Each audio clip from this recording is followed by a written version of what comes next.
আমি সকলোৱে গা ধুতে বহুতো ভুল কাম কৰোঁ।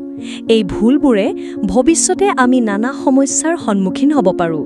গতিকে আজিৰ ভিডিঅ'টোত গা ধোৱাৰ সময়ত কি ভুল কৰিব নাপায় সেই বিষয়ে আলোচনা কৰিম। লগতে প্ৰাইভেট পাৰ্টছবোৰ কেনেকৈ ধুব, ভিডিঅ'টো লাইক আৰু চেনেলটো ছাবস্ক্ৰাইব কৰিব।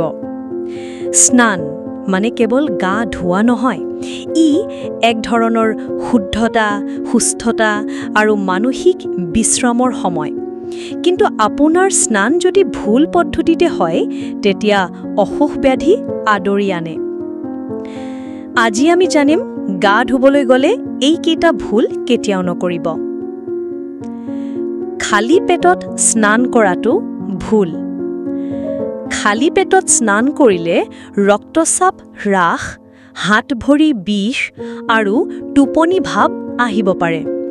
বিশেষকৈ উচ্চ ৰক্তচাপ বা হৃদয় কমজুৰি থকা লোকৰ বাবে বিপদজনক। পৰামৰ্শ: স্নানৰ আগতে অলপ পানী, ফল বা লঘু আহাৰ খাব। খুব গৰম পানীত গা ধুব নালাগে। অনেকে ভাবে গৰম পানী ভাল, কিন্তু অতিমাত্ৰা গৰম পানীয়ে আপোনাৰ ছাল শুকুৱাই পেলায়, চুলিৰ ক্ষতি কৰে। বেছি গৰম পানীয়ে ছালৰ তেল অপসাৰণ কৰে, যাৰ ফলত ছাল শুকান খুজখুজীয়া হয়। ভাত খোৱাৰ পিছত লগালগে গা ধুব নালাগে। যিবিলাক লোকে খাই উঠিয়ে গা ধুৱে, এইটো বিপদজনক। ই হজমত বাধা দিয়ে। পৰামৰ্শ: খোৱাৰ অন্তত 30-45 মিনিটৰ পিছত স্নান কৰক। গোপন অংগ বা প্ৰাইভেট পাৰ্টছবোৰ ধোৱাৰ সময়ত কৰা ভুলবোৰ। মহিলাৰ বাবে 1.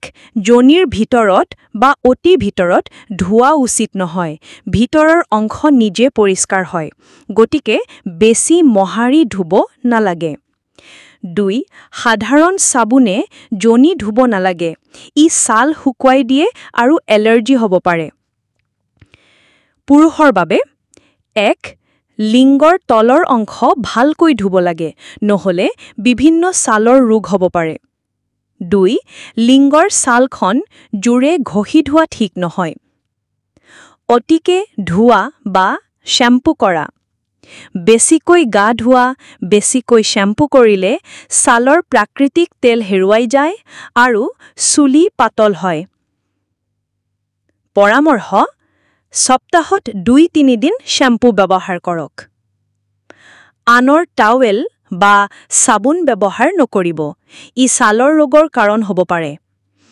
আপুনি যদি আনৰ টাৱেল বা চাবোন ব্যৱহাৰ কৰে, তেনেহ'লে আপুনি বিভিন্ন ধৰণৰ ছালৰ ৰোগ যেনে খোৱাচৰা বা দাঁতৰ দ্বাৰা আক্ৰান্ত হ'ব পাৰে। স্নান কেৱল দৈহিক বিশুদ্ধতা নহয়, ই আমাৰ মন, শৰীৰ আৰু আত্মাৰ প্ৰতি যত্ন লোৱা। এই তথ্যবোৰ যদি আপোনাৰ উপকাৰ হ'ল, ভিডিঅ'টো লাইক, শ্বেয়াৰ আৰু কমেণ্ট কৰিব নাপাহৰিব।